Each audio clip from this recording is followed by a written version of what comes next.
Hi all, ഇന്ന് ഞാൻ വന്നിട്ടുള്ളത് സാമ്പാറിന് വെല്ലുന്നൊരു കറിയാണ് കേട്ടോ. അപ്പോൾ ഇത് ഞാൻ ഉണ്ടാക്കിയിട്ടുള്ളത് ചിക്കനും വെജിറ്റബിളും കൂടെയാണ് കേട്ടോ. അപ്പോൾ ഇതിലേക്ക് അവോയ്ഡ് ചെയ്യേണ്ട വെജിറ്റബിൾ എന്ന് പറഞ്ഞാൽ കയ്പ്പങ്ങ, ബീട്രൂട്ടുമാണ് കേട്ടോ.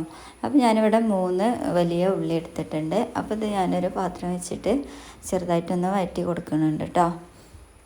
അപ്പോൾ ഇത് ഏകദേശം വഴറ്റി വന്നിട്ടുണ്ട്. അപ്പോൾ ഇതിലേക്ക് ഞാൻ ഇഞ്ചി വെളുത്തുള്ളി പേസ്റ്റ് ഇട്ട് കൊടുക്കുന്നുണ്ട് കേട്ടോ. അപ്പോൾ അത് ഏകദേശം ആയിട്ടുണ്ട്. അപ്പോൾ ഞാനിതിലേക്ക് 2 തക്കാളിയാണ് കേട്ടോ ഇട്ട് കൊടുക്കുന്നത്.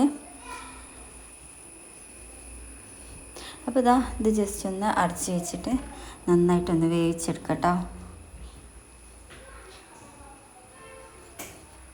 അപ്പോൾ ഇടയ്ക്കൊന്ന് ജസ്റ്റ് ഒന്ന് ഇളക്കി കൊടുക്കുന്നത് നല്ലതാണ്. അപ്പോൾ ഇതിലേക്ക് ആവശ്യമായിട്ടുള്ള പൊടി ഇട്ട് കൊടുക്കുകയാണ് കേട്ടോ.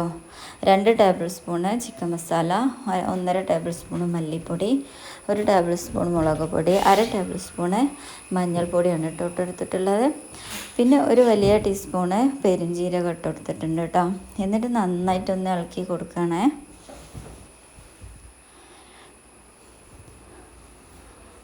അപ്പോൾ നമ്മളെ ചിക്കൻ ഇതിലോട്ട് ഇട്ട് കൊടുക്കുകയാണേ. എന്നിട്ട് നന്നായിട്ടൊന്ന് മസാല ഒന്ന് പിടിക്കുന്നത് വരേക്കും ഇളക്കി കൊടുക്കുകയാണേ.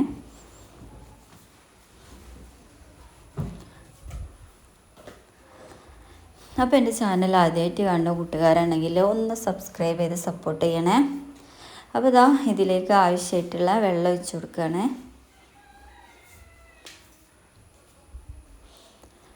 എന്നിട്ട് ഇതൊന്ന് അടച്ച് വെച്ചിട്ട് ഒന്ന് വേവിച്ചെടുക്കണം കേട്ടോ. അപ്പോൾ ഏകദേശം നല്ല തിളച്ച് വന്നിട്ടുണ്ട്. ചിക്കനൊക്കെ ഇവിടെ ആയിട്ടുണ്ട് കേട്ടോ. അപ്പോൾ ഇനി ഇതിലേക്ക് ഞാൻ ഇതിൻ്റെ വെജിറ്റബിൾ ഇട്ട് കൊടുക്കുകയാണ് കേട്ടോ. ഞാനിവിടെ എടുത്തിട്ടുള്ളത് 2 പച്ചക്കായ, 1 ഉരുളങ്കിഴങ്ങുമാണ് കേട്ടോ. എന്നിട്ടിത് നന്നായിട്ടൊന്ന് അടച്ച് വെച്ചിട്ട് വേവിച്ചെടുക്കണം. അപ്പോൾ ഞാനിതിലേക്ക് കുറച്ച് കറിവേപ്പിൻ്റെ ഇല ആഡ് ചെയ്ത് കൊടുക്കുന്നുണ്ട്.